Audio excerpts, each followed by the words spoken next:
Alors voilà, donc moi, oui, je suis Nicolas Conquier, je suis franco-américain et je suis engagé en politique américaine en France, mais j'ai également été investi l'année dernière lors des législatives anticipées, lors de la dissolution de 2024. Mmh. C'était pas prévu. Moi, j'étais dans une campagne américaine et là tombe la dissolution et on m'a proposé une circonscription et donc je suis allé dans la circonscription de Cherbourg, dans le Nord-Cotentin, circonscription d'Alexis de Tocqueville, Oui. qui est donc un penseur et théoricien très connu aux États-Unis et en France aussi. Et donc, je voyais ça un petit clin d'œil du destin ou un coup d'œil de la Providence. Et c'est également les plages du débarquement sur lesquelles les Américains ont également été parachutés parce que je n'avais pas d'attache encore dans cette région. Donc, tout ça pour dire que, à la suite de ça, l'ARCOM, sur la base de signalements, parce que je vais vous expliquer que c'est comme ça que ça fonctionne, hein. L'ARCOM est une autorité indépendante qui ne se saisit en théorie pas elle-même, mais qui s'appuie sur des signalements anonymes ou non de Kidam qui vont dire ah, regardez, Conquer, il vient parler de la tentative d'assassinat de Donald Trump, mais on ne dit pas que c'est un ancien candidat RN.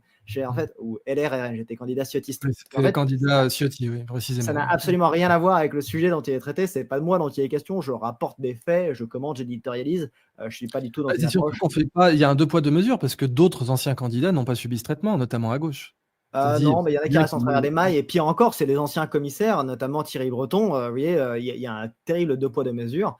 Et mmh, moi, c'est un véritable harcèlement judiciaire dont je fais l'objet. J'ai saisi 3 recours devant le Conseil d'État qui ont été balayés, 2 pour l'instant pour des motifs très fallacieux et très précaires, très fragiles. Et le troisième, qui est le plus important, ça fait 5 fois qu'il déclare la date d'instruction, qui montre qu'il s'appuie sur des citations, des tweets que j'ai fait en 2021. Imaginez le truc. Enfin, ils mmh. outrepassent vraiment leurs droits et on ne se rend pas compte à quel point c'est une véritable menace sur la portée de notre voix. Parce que certes, vous êtes les informations, c'est important, les nouveaux médias, les médias alternatifs, les médias militants, mais il y a quand même un côté à travailler sur les médias institutionnels, Oui, traditionnels, bien sûr, il faut les 2, et les oui. bousculer, Mmh. bousculer aussi leur narratif.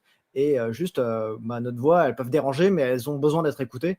Et Mmh. peut-être qu'ils arriveront à me convaincre ou l'inverse. Mais en tout cas, Bah, c'est donc surtout que c'est une l'ARCOM véritable entrave. Toute participation que je fais, aujourd'hui j'étais sur LCI, j'y retourne demain, mmh. ou sur BFM, que ça, j'étais sur CNews ce matin, mais c'est à la seconde près, dès que j'ouvre la bouche, on va dire bah, Nicolas Conquier, décompté d'hiver droite. Et donc, du coup, à la place de ça, il doit faire parler Marine Tondelier et Sandrine Rousseau, sans quoi ils risquent la fermeture de leur chaîne. Alors, pas que moi, évidemment, mais moi, j'ai pas de mandat, j'ai jamais été élu, je travaille pas et j'ai pas vocation à être élu. Je pense qu'aujourd'hui, on a différentes manières de servir et je peux m'engager dans le débat, on va dire, pour l'ARCOM, on va dire davantage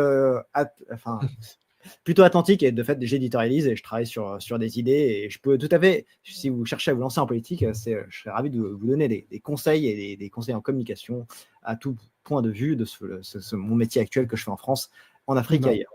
très, très volontiers et donc bah, évidemment là l'enjeu, le danger de ce que vous venez de signaler, c'est que l'ARCOM est en train de glisser lentement mais sûrement vers la régulation d'internet en général. Et là, ce serait beaucoup plus dangereux parce que la grande liberté qu'on a connue sur internet avec les médias alternatifs pourrait être aussi à un moment donné administrée par l'ARCOM. Écoutez, dernière question, avant de conclure.